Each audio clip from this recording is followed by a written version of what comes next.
Voilà, chers adhérents et adhérentes, mesdames, messieurs, nous sommes ravis d'accueillir autant de personnes pour écouter la conférence de ce jour et notre conférencier de ce jour.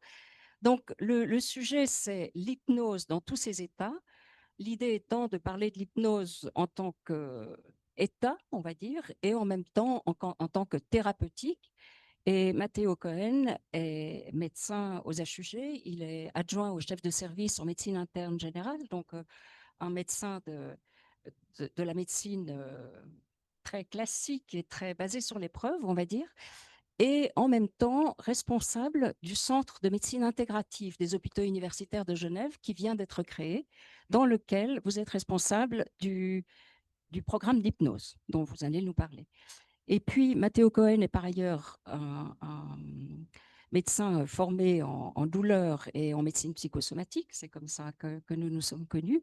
Et puis, vous êtes chargé de cours à la faculté de médecine. Alors, je ne vais pas faire plus de longtemps, je crois que c'est à vous de ne pas endormir toute cette assemblée. Je vais faire de mon mieux. Est-ce que vous m'entendez? Oui, oui, oui. Alors, tout d'abord, merci beaucoup. Merci pour l'invitation. Il y a beaucoup d'émotions. J'ai rarement parlé devant un public si nombreux. Et donc, je vais faire de mon mieux. Donc, merci d'être là. Merci de m'avoir invité. Je trouve que c'est génial. Et je disais tout à l'heure que je regardais sur le site d'Uni 3. Il y a plein de choses intéressantes. J'étais un peu jaloux. Je dis, je n'ai pas encore accès à tout cela. Mais bientôt, bientôt, bientôt. Donc, l'hypnose dans tous ses états. Le but premier est de ne pas vous faire endormir. Et donc, éventuellement, chasser un certain nombre d'idées, de conceptions qu'on a tous et toutes, moi en premier, quand j'avais commencé, sur l'hypnose. Pour cela, pour éviter l'endormissement, il y aura un certain nombre de questions. Et donc, vous pouvez voter en levant la main. OK, mais il faut voter.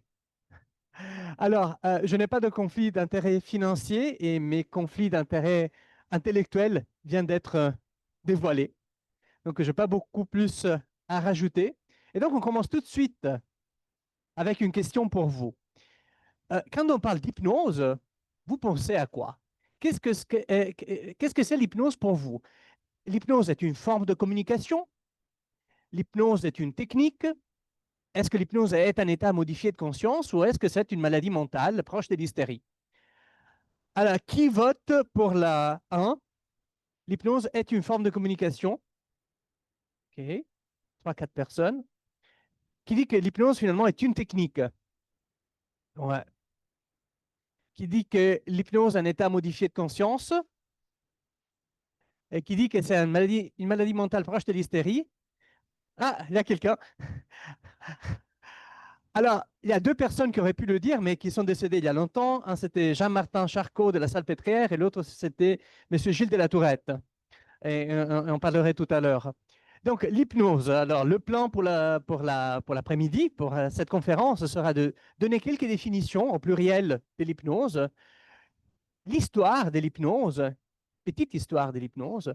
Finalement, je suis médecin, donc je vais vous parler de l'hypnose médicale, comment l'hypnose, on peut l'appliquer en médecine, et particulièrement avec un œil plutôt d'interniste, qui est un œil assez large, mais par exemple, je ne vais pas parler d'hypnose en anesthésie, mais je peux vous répondre si vous avez des questions là-dessus, et quelques exemples tirés de ma pratique clinique. Alors, par rapport à l'hypnose, les définitions, donc les définitions A, B et C étaient les 3 justes. En fait, l'hypnose, c'est un peu un prisme, hein. Quand on parle d'hypnose, on peut parler de 3 choses en même temps. On peut parler de l'hypnose comme une technique, effectivement. Il y a un certain nombre de choses qu'on peut faire pour rentrer en hypnose ou en auto-hypnose. C'est une forme de communication. On peut parler de communication hypnotique. La communication qui se fait pendant une séance d'hypnose est une communication un peu particulière, mais il s'agit également d'un ENOC, état non ordinaire de conscience, c'est comme ça qu'on les définit maintenant, ou on peut parler tout à fait de transe.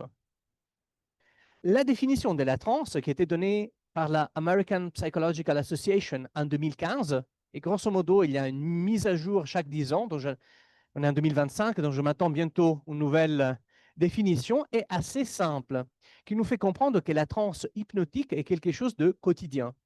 La transe est un état de conscience non ordinaire, mais qui est tout à fait commun et physiologique. Vous êtes au théâtre, ici et maintenant. Imaginez que vous ne venez pas pour ma conférence, mais vous venez pour voir un spectacle ou un film. Imaginez d'avoir à côté de vous une personne qui, pendant que vous essayez de regarder le film, commence à manger de pop-corn. Je sais très bien que c'est marqué qu'il ne faut pas amener des choses dedans, mais il y a toujours des échappatoires.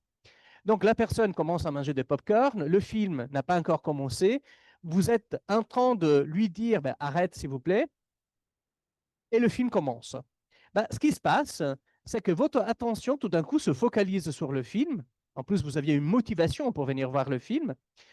Votre conscience périphérique se réduit, c'est-à-dire la personne continue à manger ses pop-corn, mais vous ne l'entendez plus. Et tout d'un coup, vous êtes tellement intéressé par ce qui se passe, tellement fasciné par ce qui se passe, que vous êtes ému. Il y a peut-être une larme qui coule, le cœur qui bat. Vous avez vraiment l'impression d'être sur scène. Donc, voilà la définition de la transe hypnotique. Quand ces trois éléments sont présents, donc une attention focalisée, une conscience périphérique réduite et une réponse accrue aux suggestions, nous pouvons parler d'état de transe. Donc, vous pouvez bien imaginer que dans votre vie, dans notre vie de tous les jours, il est très facile de rentrer dans cet état-là. C'est quelque chose qui n'est pas loin et pour lequel on n'a pas forcément besoin d'un médecin, d'un chaman et d'un gourou ou d'un psychologue. Même s'il y a des médecins qui se prennent pour des gourous. Là, on l'a vu. Donc, si on vient à la définition de état de conscience au pluriel, nous avons d'un côté le sommeil. L'hypnose n'est pas du sommeil. Un patient qui s'endort pendant une séance d'hypnose, vous pouvez lui dire non, non, vous n'avez pas ronflé, vous étiez en hypnose, mais en réalité, il dormait. Et le sommeil n'est pas de l'hypnose.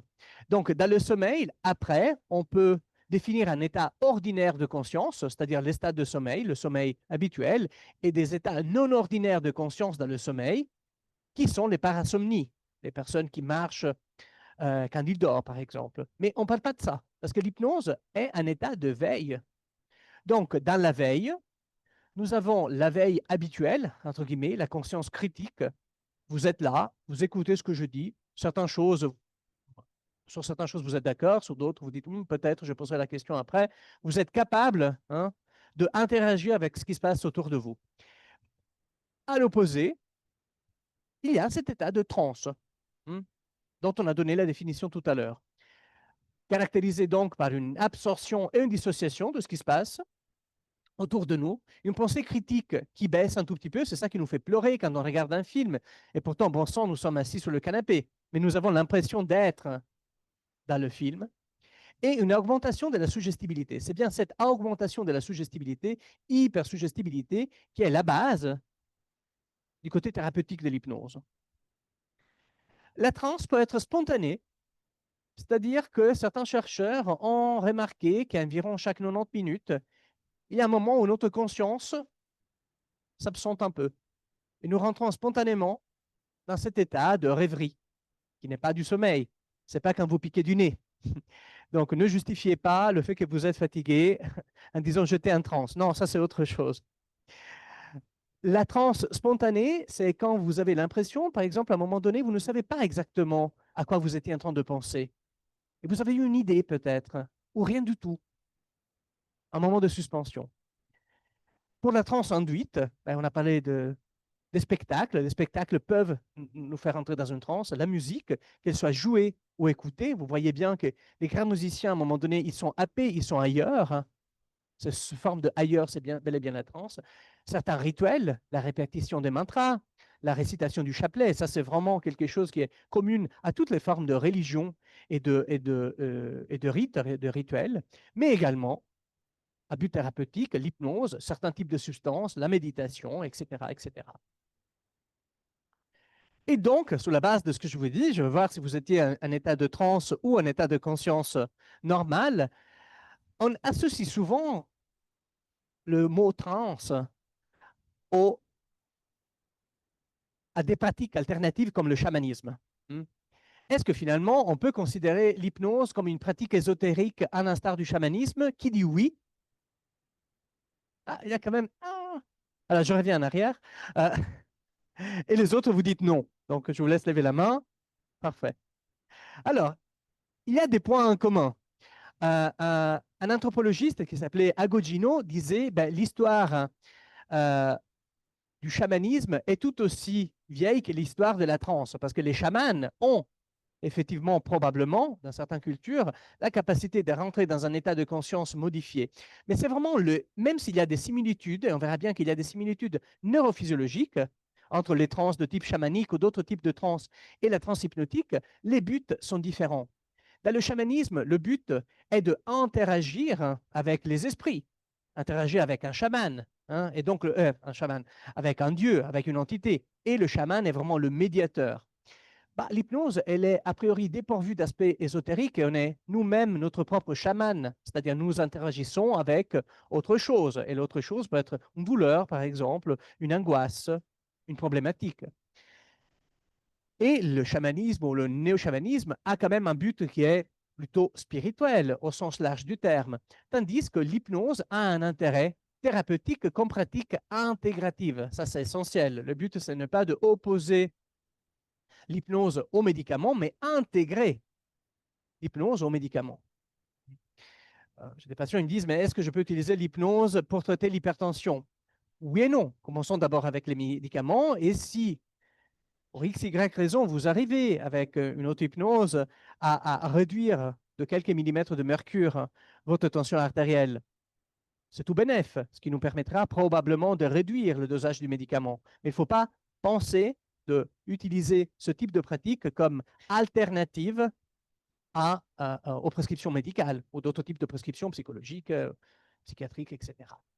Si on schématise une séance type de l'hypnose, tout en sachant qu'il y a très peu de typiques dans l'hypnose, parce que l'hypnose est aussi une forme de communication et donc d'interaction, et c'est difficile de schématiser, de créer un schéma d'une interaction humaine, il y a une phase qui est la phase de induction. L'induction, c'est un peu comme au cinéma. À un moment donné, le film commence et je rentre dans le monde fantasque du film. C'est la même chose. Donc, il y a une phase où je quitte, entre guillemets, l'état de conscience critique pour entrer dans un état de conscience élargie, différente, qui est celle de l'hypnose.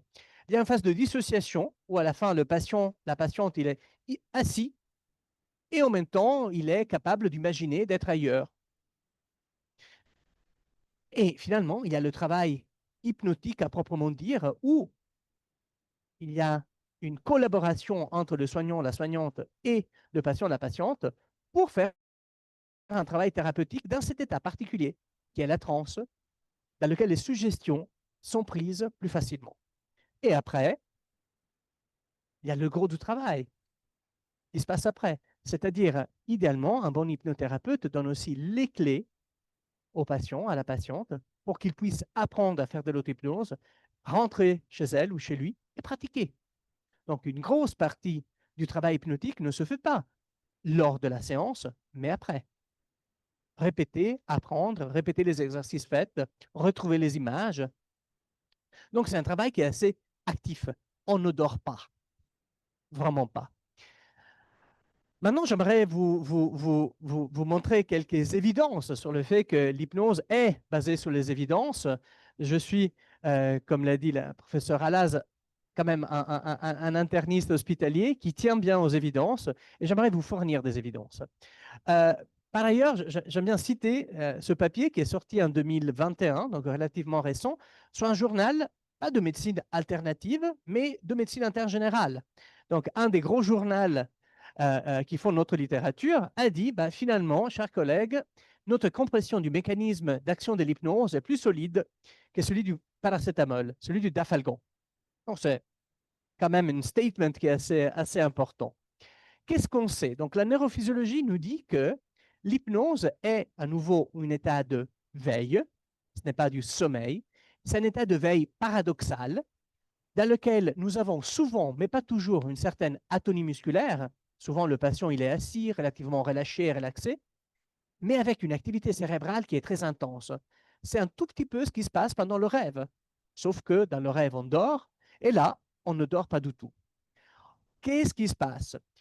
En plus, on sait qu'il y a une dominance de l'hémisphère droit, la partie moins logique, moins mathématique du cerveau, qui nous amène, quand il est activé, à avoir une expérience du moi qui est un peu différente.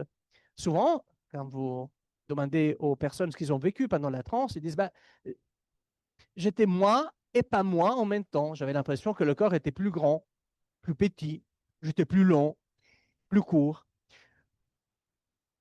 Ce qu'on appelle une expérience élargie du soi. Il y a un magnifique livre écrit par François Roustan, qui était philosophe et hypnothérapeute. Et entre les deux, il était prêtre jésuite, donc il a eu une longue carrière, où la patiente, interrogée après la séance, lui dit, mais j'avais l'impression d'être devenue une avec la chaise, une avec le fauteuil. Et la question a été, mais et comment c'était? C'était génial. Non. Il y a aussi une dominance du système parasympathique. Vous savez, à l'intérieur de nous, nous avons le système sympathique, le système du stress, le rythme cardiaque qui s'accélère, les vaisseaux qui se constrictent, etc. Et dans l'hypnose, on a plutôt une dominance du système parasympathique. C'est pour cela qu'effectivement, la tension artérielle baisse un peu, la fréquence respiratoire baisse un peu, la fréquence cardiaque baisse également, et ça peut donner une impression de extase. On est quand même relativement bien quand on est en transe. On peut avoir la libération d'opioïdes endogènes, donc la capacité de moduler les perceptions douloureuses dans le corps. Et à niveau électroencéphalographique, on a des stigmates assez précises qui nous permettent de dire le patient est en transe ou il n'est pas en transe.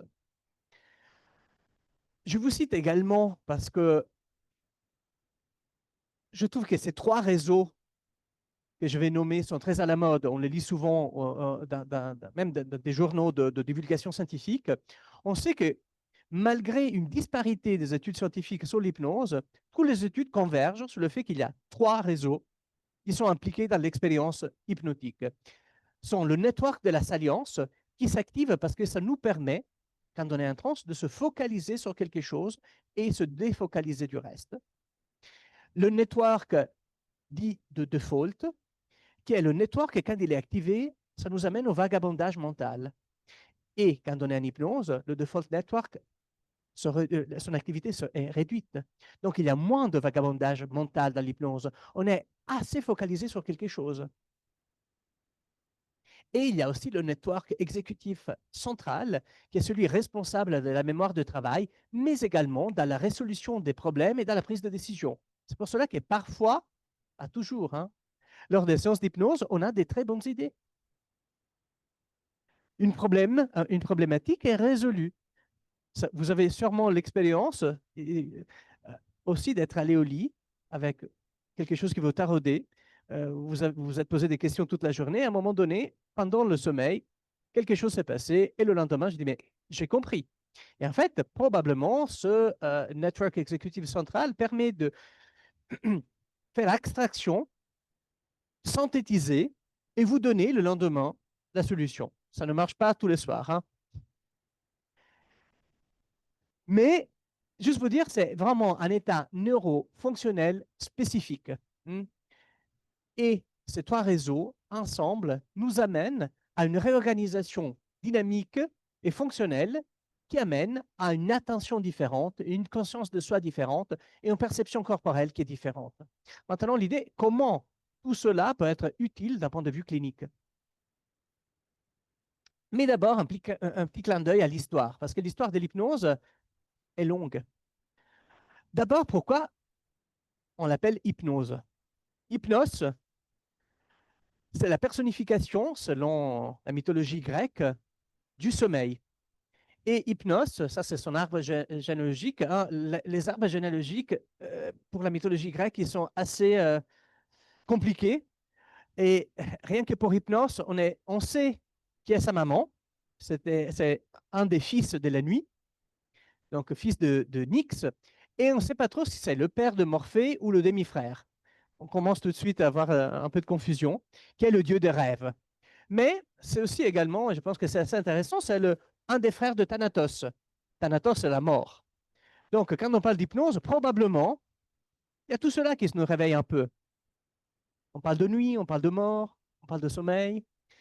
Et le nom hypnose a été donné à l'hypnose en tant que telle par le baron Étienne Félix Denain de Cuvière, qui était un mesmériste, quelqu'un qui suivait les enseignements de Mesmer, dont on parlera tout à l'heure, mais qui avait commencé à prendre de la distance, d'autant plus qu'on avait démontré que les bases physiologiques selon lesquelles, selon Mesmer, l'hypnose fonctionnait étaient tout à fait fausses. Mais les jalons historiques de l'hypnose datent, commencent bien avant Mesmer, et déjà en Mésopotamie, en Égypte, on a des écritures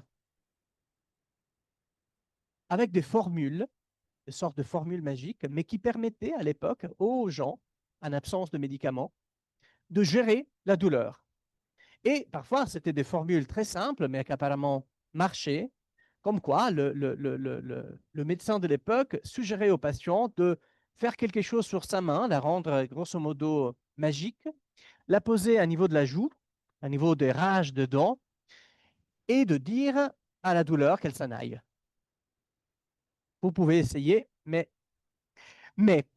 je fais le malin, mais ça reste quand même, bien sûr, pas comme ça, pas si facilement, mais j'ai beaucoup de collègues dentistes qui utilisent l'hypnose avec des techniques qui sont aussi semblables avec le reste. Donc, à nouveau, l'idée, c'est d'intégrer cela au traitement, au meilleur traitement dont on peut disposer maintenant en 2025. Après, l'hypnose a toujours continué d'être pratiquée, comme des sortes d'incantations, de formules magiques. On ne la nommait même pas, ça faisait partie du patrimoine de l'humanité. Et c'était Mesmer, à un moment donné, qui, il pense avoir redécouvert l'eau chaude. Et à Paris, lui, il était de Vienne, mais il arrive à Paris et il dit, ben, j'ai découvert une façon de réorienter le fluide magnétique afin de guérir. À l'époque, on pensait qu'on était dominé de des fluides à l'intérieur de nous et que lors de la maladie, ce fluide-là qui était magnétisé, il était démagnétisé. Et donc, comme un aimant, Mesmer et ses acolytes faisaient ce qu'on appelait des passations, c'est-à-dire des mouvements sur les personnes qui permettaient de réorienter le fluide et de guérir. C'est très intéressant la critique qui était faite à l'époque à Mesmer, et une des critiques de Mesmer a été Edison, qui à l'époque était à Paris, et ils ont dit, ben, ce que Mesmer dit est faux. Tout cela est dû à la suggestion. Et c'est génial. C'est-à-dire, tout cela a discrédité Mesmer, mais il y avait quelque chose de profondément vrai, de profondément intéressant. C'est-à-dire, les effets, ils n'ont pas critiqué les effets. Les effets étaient vraiment produits. Les gens allaient vraiment mieux. Mais ce n'était pas dû au fluide magnétique, mais à la capacité qu'avait Mesmer de influencer l'autre. Braid, qui avait été élève de Mesmer, il a critiqué cette théorie. Il dit, mais effectivement, le fluide magnétique n'existe pas. Par ailleurs, ce n'est pas un sommeil. Et on arrive rapidement à James Aisdale. Lui, il parlait encore de sommeil mesmérique, etc. Mais qui a, et vous pouvez trouver son ouvrage libre sur Google, sur des encyclopédies libres, où il vous parle de son expérience dans les Indes. Il était chirurgien. Il a fait 261 interventions chirurgicales majeures en Inde, à l'époque pré-anesthésique, seulement en utilisant comme anesthésiant le sommeil mesmérique. Donc là, on se rend compte que l'hypnose, qui était plus ou moins utilisée pour influencer l'autre, bien sûr, pour les rages de dents, etc., mais qui pouvait avoir un impact fort dans la médecine dite mainstream, y compris pour les interventions chirurgicales. Par rapport à la maladie mentale, je vous ai fait le clin d'œil tout à l'heure, ben, il y a eu beaucoup de recherches sur l'hypnose en France à l'époque de Charcot. Charcot utilisait l'hypnose. Freud, qui était élève de Charcot, a utilisé l'hypnose. Il s'en est détaché, il se réapprochait. Mais la définition de l'hypnose dès l'école de Paris, de l'école de Charcot, n'était pas très gentille avec l'hypnose. Vous pouvez lire ici ce qu'il disait Gilles de la Tourette en 1887. Il disait qu'un individu hypnotisable est souvent un hystérique, soit actuel, soit en puissance et toujours un névropathe. Donc, il n'était pas très gentil. Malheureusement, Gilles de la Tourette, il est mort, certes, mais il est mort dans un asile psychiatrique. Donc, il y a eu une sorte de karma. Toujours est-il à Lausanne, à Série. Mis à part ça, donc ça c'était une partie de l'histoire française par rapport à l'hypnose. En même temps, il y avait une autre école au nord, l'école de Nancy, de Liébaud, qui a plutôt réhabilité. Il disait, mais ça n'a rien à voir avec une pathologie mentale. L'hypnose, la capacité de rentrer en hypnose, de rentrer en transe, est un pouvoir que nous avons tous et toutes. Ce n'est jamais un pouvoir sous l'autre. Et fort heureusement, c'était plutôt l'école de Nancy qui a dominé dans la pensée actuelle. Je ne peux pas ne pas citer Milton Erickson. Probablement, vous avez entendu parler de hypnose ericksonienne. Ben, ça vient de lui, Milton Erickson, qui est décédé en 1980, qui était un psychiatre américain, évidemment, qui a vraiment réhabilité l'hypnose en médecine et en psychothérapie. Par ailleurs, son histoire, hein, sa propre histoire était un bon exemple. Erickson, tout petit, il a eu une poliomyélite avec plusieurs attaques de poliomyélite. Donc, à la fin de sa vie, il était sur une chaise roulante, etc., avec des douleurs chroniques qu'il gérait très bien avec l'auto-hypnose. Jusqu'à la fin de sa vie, il était très, très, très actif. Et très intéressant, il parle d'inconscient aussi, mais ce n'est de loin pas l'inconscient de Freud. Il dit, bah, l'inconscient, pour moi, est une réserve de ressources. Donc, lui, quand il dit à ses patients, mais il faut aller creuser dans votre propre inconscient, c'est plutôt pour ramener ici et maintenant vos capacités. Un patient qui a une douleur chronique va dire, mais comment vous faites au jour le jour, hein? Est-ce que c'est toujours pareil? Non, parfois ça change. Et allez voir quand ça va mieux. Qu'est-ce que vous mettez inconsciemment en place, par exemple? Et l'hypnothérapeute, il est très humble. Il dit, ben, l'hypnothérapeute n'a aucun pouvoir sur l'autre. Donc, c'est impossible de demander, j'ai essayé hein, le numéro de carte de crédit, mais ça ne marche pas. L'hypnothérapeute est uniquement un catalyseur. Donc, le pouvoir est dans l'autre. Et vous êtes juste comme, comme la levure hein, dans la pâte à pizza. Vous aidez à que ça puisse prendre de la volume, mais l'eau et la farine sont les éléments fondamentaux. Vous accélérez et basta. Et de la grande histoire à la plus petite histoire, quand même, l'hypnose médicale aux HUG, où je travaille, donc je parle, mais c'est quand même là qu'a commencé une vague hypnotique en Suisse et aussi en France voisine et aussi à Liège. On la doit à ce monsieur que certains parmi vous ont connu, qui est Alain Foster. Alain Foster, il était anesthésiste aux HUG. Il s'était formé par hasard aux États-Unis en hypnose, il le dit très clairement. Il était parti faire son spécialisation, une partie de sa spécialisation aux États-Unis. Il arrive là, encore jet-lagué. Un collègue lui propose, est-ce que tu viens faire de l'hypnose ce soir? Ils n'avaient aucune idée de ce que c'était, mais comme il était tout seul, il a dit, oui, oui, je viens. Et là, il est tombé dans le chaudron hypnotique. Et il l'a amené dans la fin des années 70. Il était épaulé par Philippe Bourgeois, qui était psychiatre ici aux HUG, pour faire de l'hypnose, qui définissait de l'hypnose clandestine, parce qu'ils n'avaient pas trop le droit, pour les enfants brûlés, pour éviter de les endormir à chaque fois qu'il fallait faire une réflexion de pincement.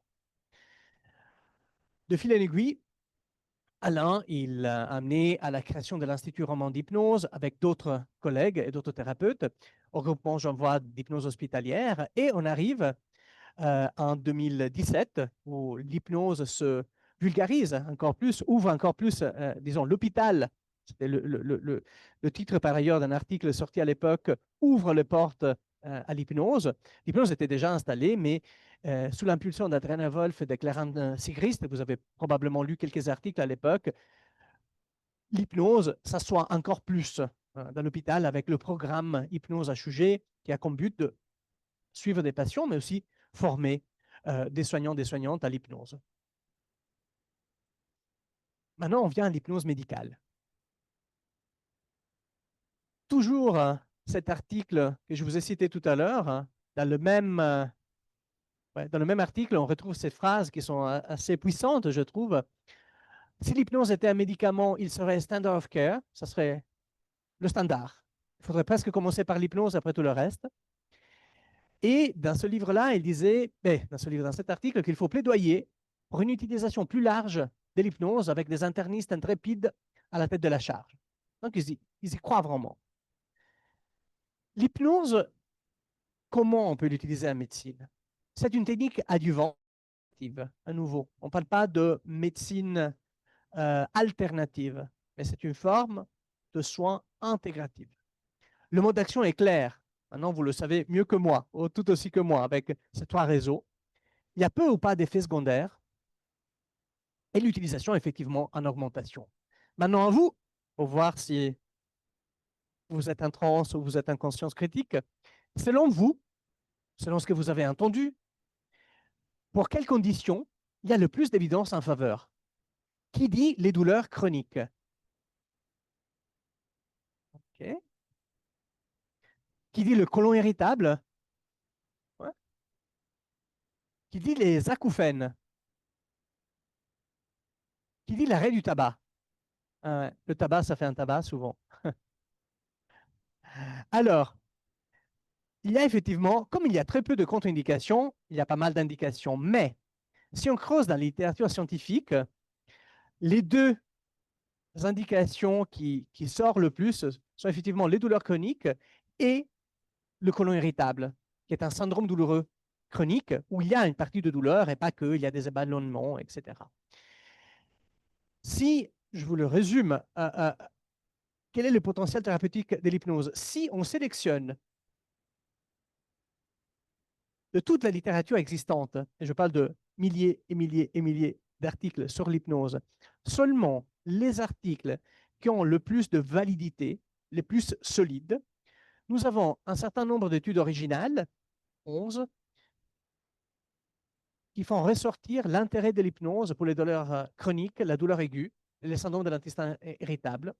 Il y a un certain nombre de revues systématiques, c'est-à-dire il prend plusieurs articles, il les étudie, oh, pardon, et voilà ce qui ressort. Et dans ces revues systématiques, à nouveau, douleur chronique et douleur aiguë, il y a un certain nombre de guidelines. Mais ce que je montre souvent à mes collègues médecins est la chose suivante. Dans les aides décisionnelles, c'est-à-dire quand je ne sais pas quoi faire, je me mets derrière l'ordinateur, pas de ChatGPT, hein, on a des vrais guides. Et donc je dis, ben, j'ai un patient qui vient avec une fibromyalgie, par exemple, qu'est-ce que je pourrais proposer? Ben, dans ces aides décisionnelles-là, nous avons énormément de citations qui proposent, malgré une évidence qui n'est pas farouche, d'utiliser l'hypnose. Pourquoi? Parce qu'il n'y a pas d'effets collatéraux. Et donc, ils disent, bah, il n'y a pas un seul traitement. C'est souvent des maladies qui sont un peu orphelines de traitements médicamenteux en tant que tels, où les médicaments ne sont pas excellents. Donc, dans ce cas-là, ça vaut vraiment la peine de faire essayer de l'hypnose à vos patients. C'est pour cela que c'est une pyramide, mais la pointe de la pyramide, en réalité, elle est beaucoup plus grande que les fondaments. Et finalement, selon vous, est-ce qu'il y a des contre-indications à l'hypnose? Qui ne peut pas faire de l'hypnose? Est-ce que les dépendances, selon vous, sont une contre-indication? Plutôt pas. Est-ce que le grand âge? Non. Est-ce qu'il n'y a pas vraiment de contre-indication? Ouais. Et les pathologies psychiatriques? Ouais. Effectivement, effectivement. Alors, la plus juste est la C. Par rapport aux pathologies psychiatriques, ben, ça dépend qui fait de l'hypnose. Je ne suis pas psychiatre, je ne pourrais pas proposer en science et conscience, comme on dit en Italie, un traitement hypnotique pour cibler la problématique psychiatrique ou psychologique du patient ou de la patiente. Je ne suis pas formé à ça. Or, j'ai des collègues psychiatres et psychologues qui connaissent très bien le sujet, qui peuvent utiliser l'hypnose en complément d'autres choses. Mais en soi, la pathologie psychiatrique n'a pas de contre-indication. Les dépendances, on peut utiliser l'hypnose pourvu que le patient ne soit pas sous l'effet de la substance lors de la séance. Le grindage, c'est de loin pas une contre-indication. Donc, il n'y a pas vraiment de contre-indication. Pas vraiment. Les seules choses, c'est effectivement le délire en phase active et les intoxications aiguës. Mais finalement, ça contre-indique à beaucoup de choses. Rien que parler avec une personne qui a un délire floride ou une intoxication aiguë est difficile. Et comme l'hypnose est une forme de communication, on ne peut pas communiquer avec quelqu'un dans cet état-là. Il faut juste attendre. Quelques exemples. Ben voilà, je vous introduis la douleur et la douleur chronique avec ce magnifique Frida Kahlo. Et voilà, par rapport à la douleur, vraiment, c'est vraiment gagnant. et dans la douleur aiguë et dans la douleur chronique. Je ne vais pas rentrer dans les détails, mais il y a énormément d'études, hein. Pour la douleur aiguë, il y a 85 études expérimentales avec une cohorte de presque 4000 patients qui a montré la valeur ajoutée intéressante de l'hypnose par rapport au traitement standard. Donc, on est vachement mieux si on associe au traitement standard l'hypnose. Et par rapport à la douleur chronique, le discours est plus subtil. Quel est le but d'un traitement pour un patient avec une douleur chronique? Bien sûr, il y a la réduction de la douleur, mais pas que. La douleur chronique est une pathologie complexe. Et donc, souvent, avec l'hypnose, on peut obtenir une modification des douleurs. J'ai eu des patients qui m'ont dit, ben, vous êtes gentil, mais je suis passé de 8 de douleur à 7,9 périodique. Mais, c'est ça qui est très intéressant, malgré une diminution très faible, dans certains cas, les patients, souvent, ils vous disent, mais je me sens quand même plus capable quand j'ai très mal, je m'assois, je fais ma petite séance et c'est moi-même qui arrive à gérer un chouïa ce symptôme.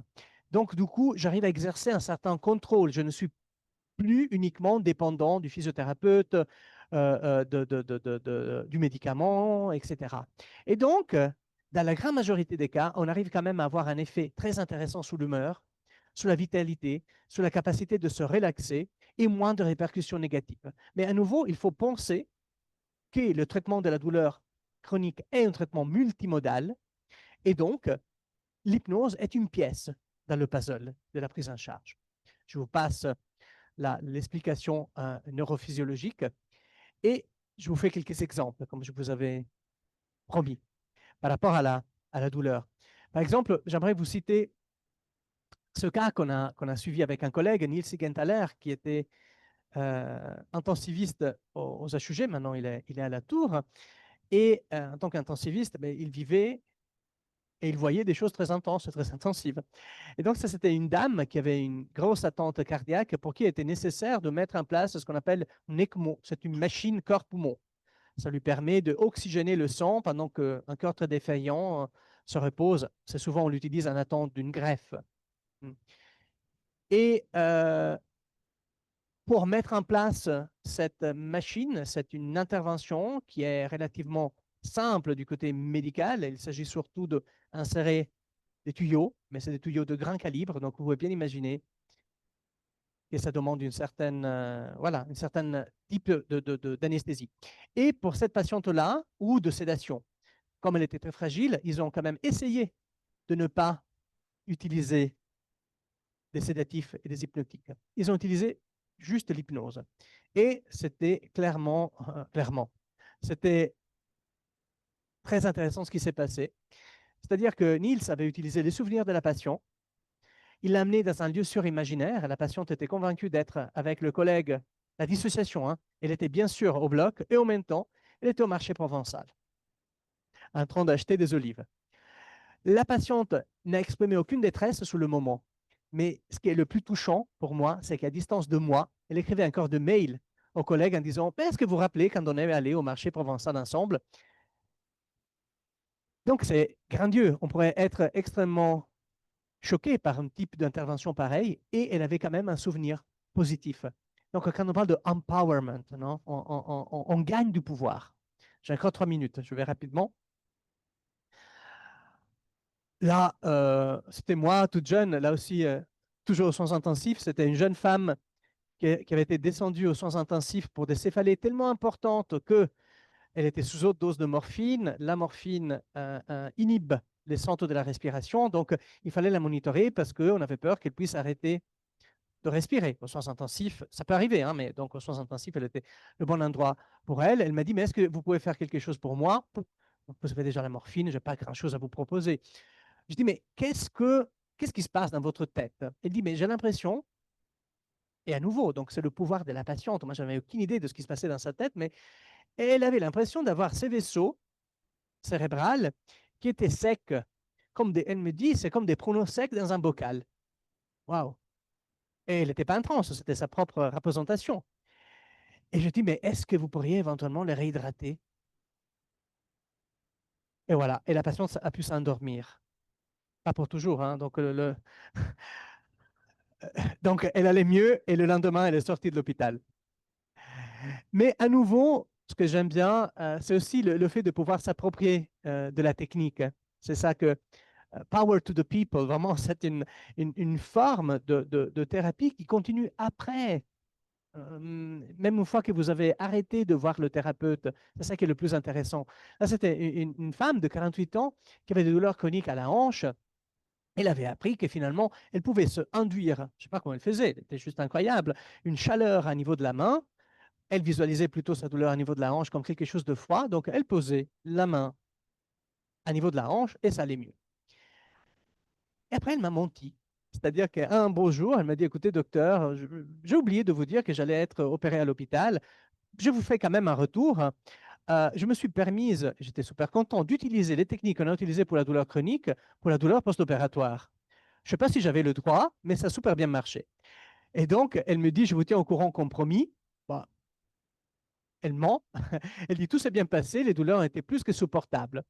Je me suis mise dans une position confortable, je puis gérer avec seulement une prise de tramal à la sortie de l'opération. Donc, elle dit finalement, les séances d'hypnose ont été utiles pour ne pas utiliser d'antalgiques trop puissants. C'est génial. Donc, bien sûr, je dis, mais pas seulement vous avez le droit, mais là, vous m'apprenez quelque chose. Et il y a un doublon. Et pour conclure, aussi par rapport à la gériatrie, pendant longtemps, on a dit, ah, mais peut-être avec les grands âges, avec la démence, pas du tout, pas du tout. Il n'y a aucune contre-indication. Il faut parfois adapter les séances et également avec des patients atteints de démence. Le fait d'utiliser l'hypnose, la rhétorique hypnotique, le fait finalement que l'hypnose est s'intéresser à l'autre, entre autres. Donc, utiliser les images de l'autre pour faire quelque chose de bien pour l'autre est très utile. Il n'y a aucune différence entre la capacité de moduler la douleur chez les personnes très, très, très âgées et éventuellement avec démence et les plus jeunes. Pour la douleur chronique, les personnes souvent aiment l'hypnose plutôt que le massage. Par rapport à la susceptibilité hypnotique, il n'y a aucune différence. Et finalement, la dernière question pour vous, est-ce qu'on peut perdre le contrôle lors d'une séance d'hypnose? Oui ou non? Qui dit oui? Alors, c'est plutôt non, sauf si vous payez pour. Dans le sens que ben, c'est un peu ça, dans le sens que parfois on voit des choses très intéressantes. Là, je vous ai mis Mesmer de nos jours, qui est un excellent showman. Et en fait, c'est un mélange entre une attente exagérée, je vais là pour avoir le show, ben voilà, et il vous donne le show, et probablement la capacité qu'on a tous et toutes d'être hypnotisés. Donc c'est un mélange. Je vais là, mais finalement, au fin fond de moi-même, j'aimerais bien être hypnotisé et faire quelque chose de spectaculaire. Euh, Voilà. Et toute dernière question, est-ce que je peux être trop cartésien et cartésienne pour être hypnotisable? Est-ce que c'est vrai ou est-ce que c'est faux? Qui dit vrai? Ah, qui dit faux? Ah, c'est plutôt faux. Donc, Descartes n'a rien à voir avec l'hypnotisabilité.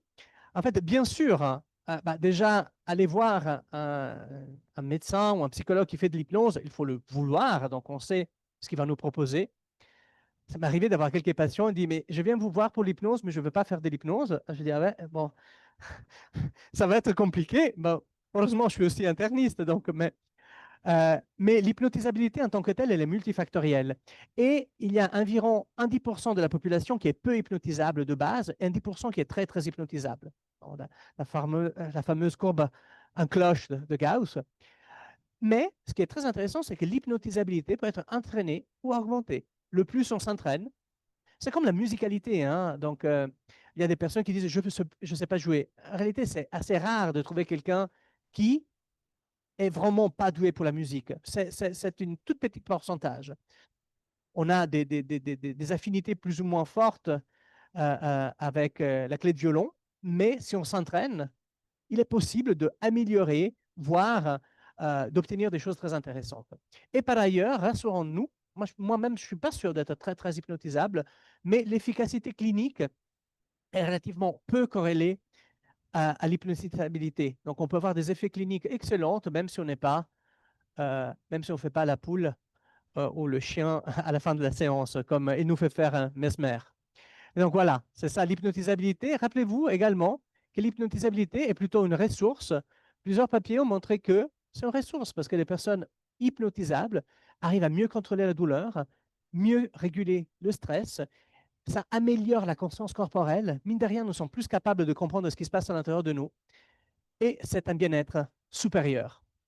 Donc j'arrive à la fin. J'espère qu'il n'y a personne d'endormi malgré l'hypnose. Et si vous avez des questions, merci beaucoup pour votre attention.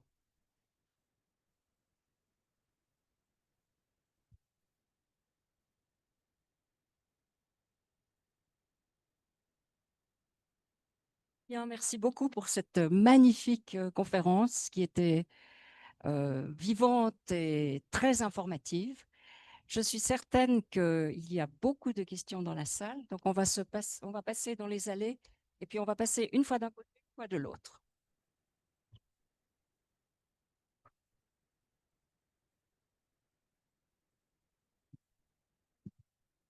Merci pour votre exposé. J'ai une question, c'est peut-être plutôt une clarification. Je suis très étonnée quand vous étiez au bloc opératoire avec la dame avec les pruneaux.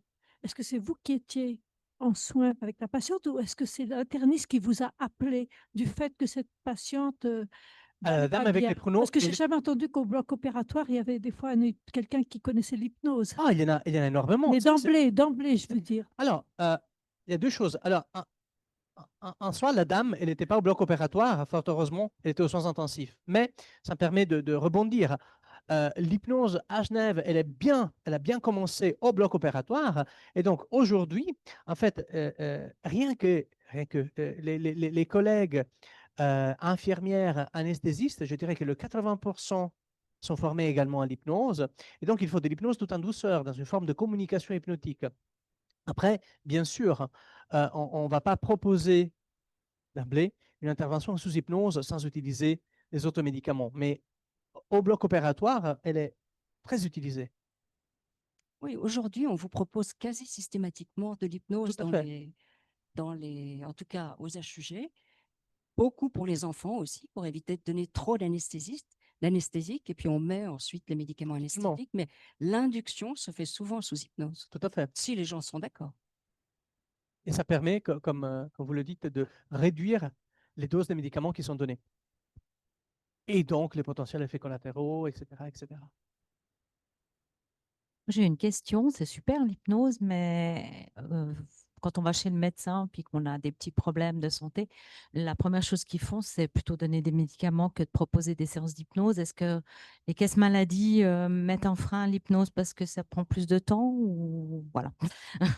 Alors, je pourrais éviter de répondre en disant que je travaille surtout à l'hôpital. Donc, euh, alors, je dois dire qu'il y a de plus en plus de collègues qui sont également formés à l'hypnose au cabinet. C'est vrai que l'hypnose prend plus de temps qu'une prescription de médicaments seule, mais je dirais aussi que même les médecins généralistes, ils sont de moins en moins, selon mon expérience, des personnes qui vous limitent à donner le médicament. Par rapport aux freins posés par les assurances maladie, il y a des façons disons, de la faire passer. L'hypnose en tant que telle n'est pas remboursée, ça ne fait pas partie des 4 médecines complémentaires prises en charge par la LAMAL, mais elle peut être facturée différemment.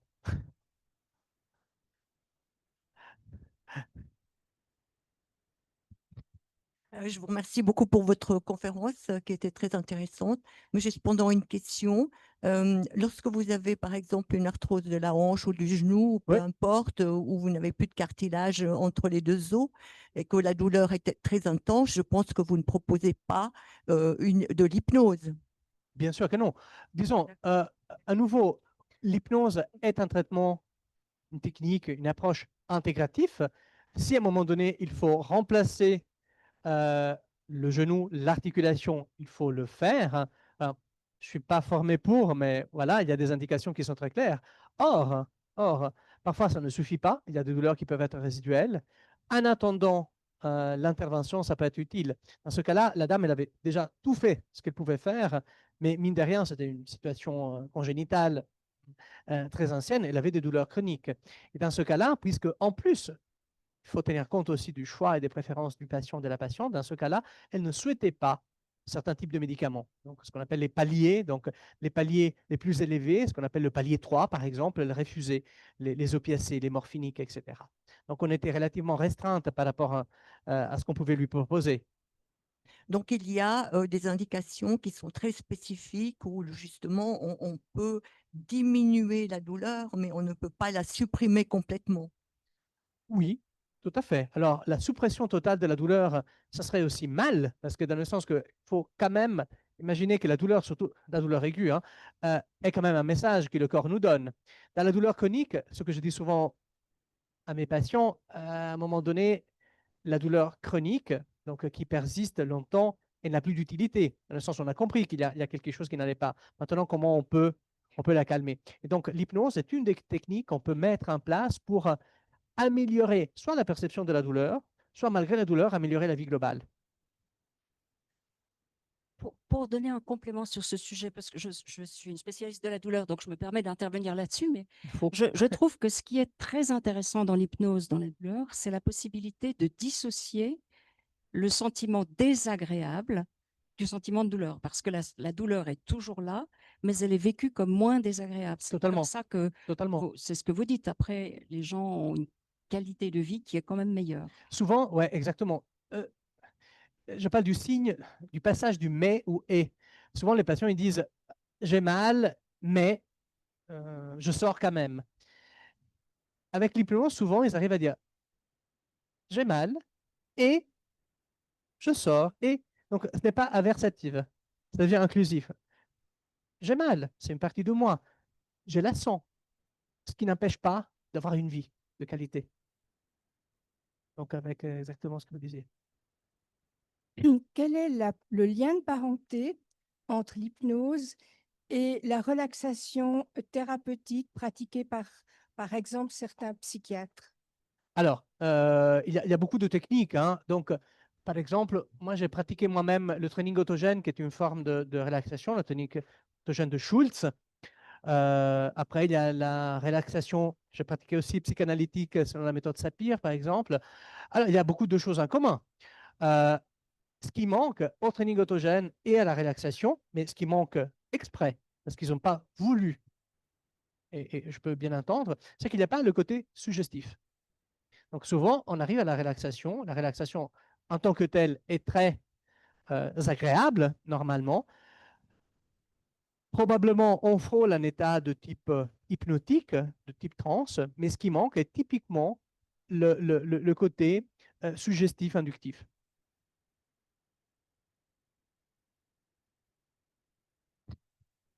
Vous nous, Juste une date. Ouais, très, très intéressant, merci. merci Vous à vous. nous avez parlé d'auto-hypnose. Comment ça s'apprend? Alors, il y a des séances d'auto-hypnose qui sont euh, organisées assez souvent par différents organismes de formation.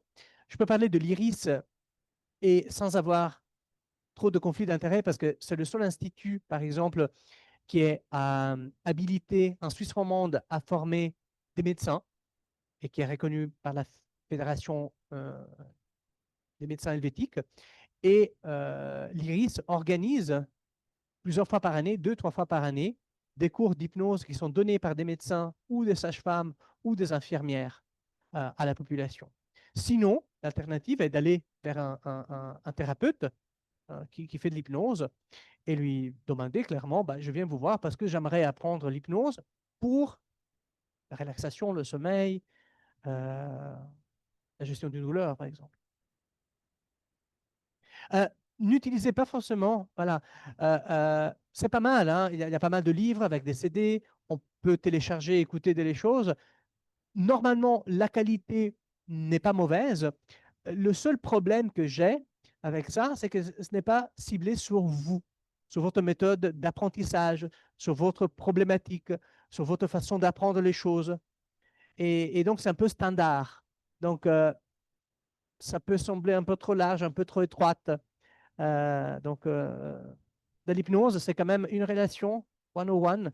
Donc, on fait le mieux, idéalement, de ce qu'on peut avec ce patient-là, à ce moment-là.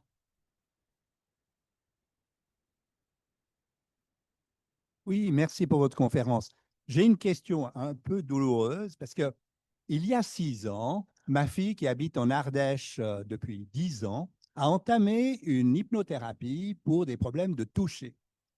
Et les conclusions et le diagnostic de l'hypnothérapeute est que je l'avais abusé d'elle quand elle était bébé. Qu'est-ce que vous pensez de cette pratique? Donc, elle a rompu toute relation avec moi. Merci pour cette question. Alors, ce qu'on sait, alors d'abord, ça serait intéressant de voir si, en plus d'être hypnothérapeute, quels étaient son pedigree, dans le sens, est-ce qu'elle est psychiatre, psychologue, médecin? Ouais. Ce qu'on sait maintenant, c'est que les souvenirs qui reviennent dans l'état d'hypnose n'ont aucune validité. Dans le sens que ça ne correspond pas forcément à la vérité biographique. C'est pour cela qu'on ne peut pas utiliser l'hypnose. Je me suis fait voler la voiture, admettons, vous me mettez en hypnose, et dans l'hypnose, j'arrive peut-être à voir qui me l'a volé. Ça n'a aucune utilité. C'est quelque chose, c'est pas une blague, hein, ça a été utilisé jusqu'aux années 50-60, notamment pour voilà, quelqu'un qui était, voilà, qui a subi quelque chose qui l'a effrayé, donc il perd la mémoire, et donc avec l'hypnose, on essayait de lui faire récupérer le visage, ça n'a aucune validité.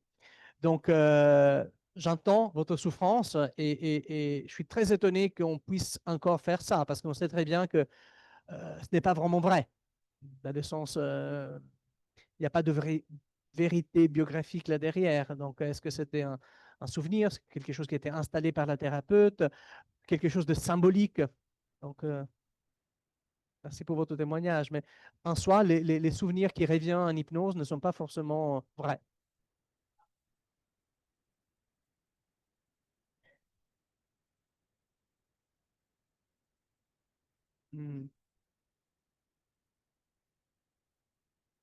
Oui, bien sûr. Non. Oui, qu'on n'a pas par ailleurs, donc probablement. Donc, non, mais on peut pas, c'est difficile de se rappeler des choses très anciennes. J'entends. Merci beaucoup pour votre témoignage. Il y a une main levée tout au fond aussi. C'est moi? Ah oui. Merci pour votre conférence. Ma belle-fille, qui est sage-femme, m'a raconté que pendant la naissance d'enfants, on utilise de plus en plus hypnose. Alors, je n'ai pas bien compris. Pendant l'hypnose, il faut quand même suivre des instructions de gynécologue. Alors, est-ce que ça c'est possible sous une position hypnotique et de hypnose? Oui. Oui, il est possible. Est-ce qu'il ne faut pas rester conscient? Non, disons, il faut rester conscient pour faire l'hypnose, oui. Alors, bien sûr, si la personne est endormie, et donc s'il s'agit d'un accouchement par césarienne et la personne est endormie, on ne peut pas parler d'hypnose, si ce n'est, comme me disait la professeure Alaz, avant, au moment de l'induction, etc. Sinon, si la personne est vigile, il y a une étude qui est menée actuellement, qui va commencer bientôt aux HUG, pour les césariennes en vigile, donc pour les femmes qui doivent faire une césarienne et elles sont vigiles, quand même anesthésiées à partir du ventre, où on peut utiliser des techniques hypnotiques pour que le geste, l'accouchement se passe au mieux. Donc, s'il y a la conscience de la personne, totalement.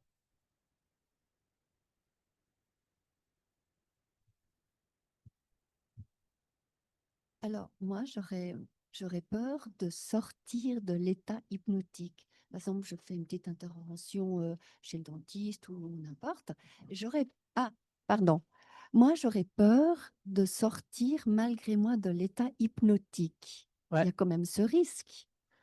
Alors oui, c'est pour cela que c'est un peu ceinturé bretelle, dans le sens que si c'est une intervention, il y a quand même l'anesthésiste qui est capable éventuellement de augmenter la dose à ce moment-là.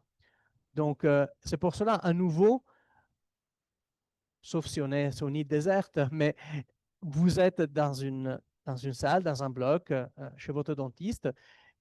Il y a toujours un feedback entre vous et lui. Donc, il est capable de capter, détecter comment cela se passe pour vous et d'agir si besoin. Merci. Et on s'ajuste. Bonjour, Bonjour. Gina. Grazie. J'aurais deux questions. La première, vous avez parlé d'un service de médecine intégrative. Donc, je suppose que l'hypnose a des copines. Donc, quelles sont les autres médecines intégratives qui font partie de ce service? Et la deuxième question, c'est est-ce qu'aujourd'hui, les vieux médecins acceptent d'être accompagnés par ce type de médecine-là? Alors, pour la deuxième, oui, dans le sens que je dirais qu'il y a de moins en moins de résistance. Alain Foster, pour moi, il est toujours jeune, mais il commence à avoir un certain âge lui aussi. Donc, et donc, ça fait partie, entre guillemets, des vieux médecins, mais c'était bel et bien euh, l'époque des gens de Foster, etc., qui l'a amené. Donc, je dirais que de plus en plus, oui, on en parle de plus en plus. Par rapport au centre de médecine intégrative, bah, déjà, c'est un concept aussi, la médecine intégrative, c'est-à-dire que intégrer quoi? Pas seulement l'hypnose ou d'autres thérapies. Et dans le spécifique, par exemple, c'est l'acupuncture, actuellement aux HUG, certains types de massages, et l'anthroposophie et l'aromathérapie, par exemple, mais également prendre en compte le patient dans son intégralité. C'est ça la chose encore plus intéressante. Ce n'est pas juste de rajouter ou pas que rajouter des thérapeutiques différentes, mais pouvoir prendre en charge la personne dans son intégralité. Donc, intégrer la personne avec sa spiritualité, son psychologisme, son physique, son corps, ses buts. Ouais. Oui, je voulais vous remercier pour cette... Oui, pour cet intérêt, pour cette conférence fort intéressante. Moi, j'ai une question puisque vous avez parlé de bien-être. Oui. Je voulais juste savoir si en psychiatrie, on utilise l'hypnose pour aider les personnes atteintes de burn-out. Assez important. Moi, j'ai le cas d'une parente qui souffre vraiment énormément. Alors, si le psychiatre ou la personne est formée à l'hypnose, il peut, avec tout le reste, utiliser l'approche hypnotique pour le burn-out. Il y a des études, il y a des ouvrages sur l'utilisation de l'hypnose pour le burn-out, par exemple. Ah, sûrement, il y en a, oui, bien sûr, bien sûr, bien sûr. Vous pouvez trouver, et là, à nouveau, ce n'est pas une question de conflit d'intérêts, c'est le seul institut qui existe en Suisse romande, mais si vous allez sur le site de l'IRHYS, IRHYS, l'Institut romand d'hypnose suisse, il y a un onglet chercher un praticien, praticienne, et vous pouvez sélectionner sur la base de lieu de provenance, de la formation, c'est-à-dire je cherche un psychiatre, et vous avez aussi des mots-clés qui vous permettent de comprendre à quoi la personne s'intéresse en particulier, quelles sont ses compétences. Bonjour, monsieur. Merci beaucoup pour votre conférence. J'aurais voulu savoir comment mettez-vous une personne en hypnose? Ah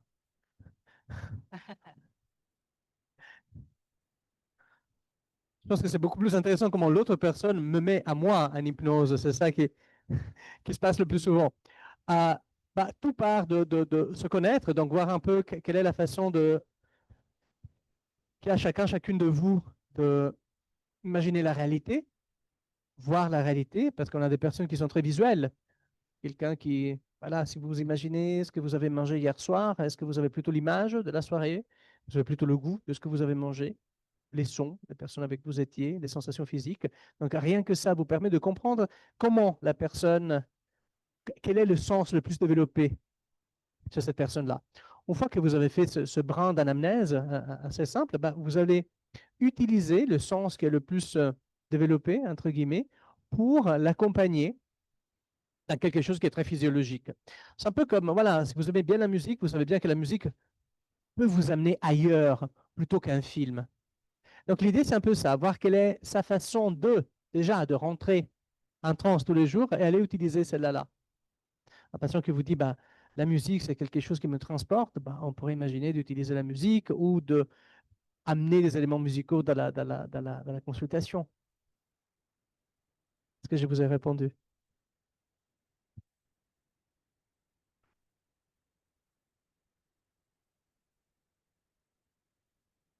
Oui,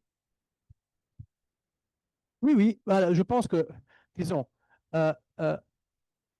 je connais bien l'hypnose et c'est bien les substances, mais j'imagine que ça nous amène dans un autre, dans un plus grand que nous. Mais la différence, c'est que quand disons, les substances nous amènent en transe, nous ne sommes de loin pas capables nous n'avons aucun contrôle sur la durée, par exemple.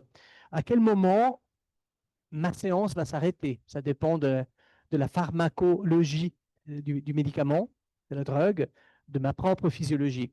Tandis qu'avec l'hypnose, on peut dire, bah voilà, là j'arrête, là je vais plutôt à droite qu'à gauche, j'ai un but et je reste conscient. Ouais. Oui, il peut le dire, à tout moment, bien sûr. Totalement.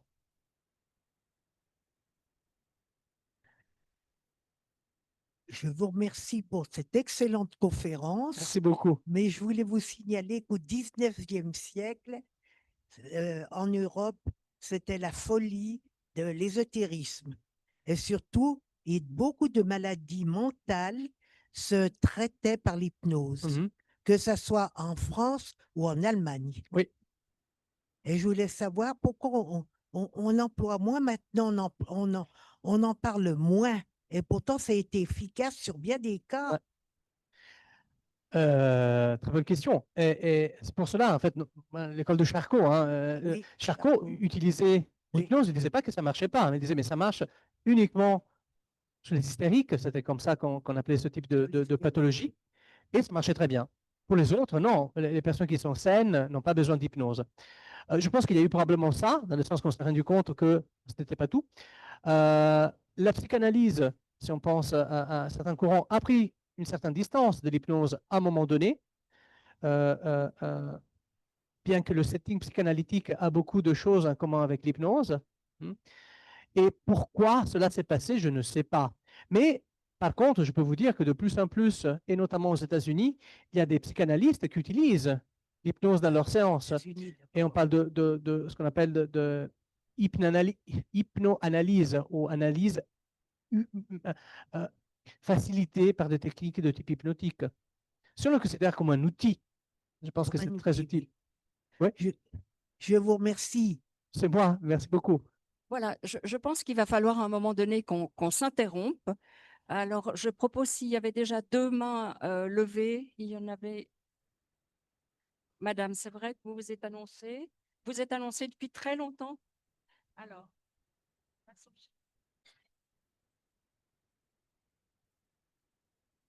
Oui. Ma question est, est-ce que la formation en hypnose est intégrée dans la formation des médecins aujourd'hui à Genève? Ça, c'est une excellente question. Et la réponse n'est pas encore. On intègre des choses très intéressantes comme l'échographie. Je pense que c'est le moment d'intégrer plutôt des techniques de communication, entre autres. Donc, elle est facilitée, dans le sens que, au moins, je parle d'un médecin interne général, mon chef, mon patron, dès qu'il y a un interne qui s'intéresse à l'hypnose, il est soutenant, mais il n'y a pas d'obligation, si vous voulez, à la formation en hypnose. Par contre, aux HUG en tant que tel, il y a des facilitations, dans le sens où il y a des cours d'hypnose à l'intra-HUG auxquels les gens sont exposés. Mais ça serait une très bonne question. Je dirais que plutôt qu'à l'hypnose, il faudrait se sensibiliser et former les gens à la psychosomatique, entre autres, et à la communication médecin-malade, encore plus. Dernière question. Vous avez dit que 10% des personnes ne sont pas hypnotisables. Pour quelle raison? Ah, je n'ai pas de réponse. Ils sont peu ou pas hypnotisables, c'est ce qui ressort des études. Alors, certains ils disent, mais sans le montrer, c'est pour des bases génétiques, mais ça veut tout dire et rien dire. Toujours est-il que ces 10% de personnes faiblement hypnotisables ou non hypnotisables peuvent, avec l'entraînement, le devenir. Certains disent que c'est juste une question de résistance, de personnes qui vont en reculant. Mais je n'ai pas la réponse exacte. Merci à vous. Alors, Dr Cohen, est-ce que vous avez une question? Ah. Non, je plaisante. Je voulais vraiment vous remercier de ce côté tellement interactif que vous avez eu avec les réponses aux questions et dans votre conférence en général. Donc, beaucoup de choses très riches. Je crois qu'on a appris l'ouverture en tout cas de techniques et de potentialités et de ressources tout à fait importantes. Merci beaucoup à vous et merci à vous aussi Merci pour votre beaucoup à tous. participation. Merci beaucoup. Merci beaucoup. Merci.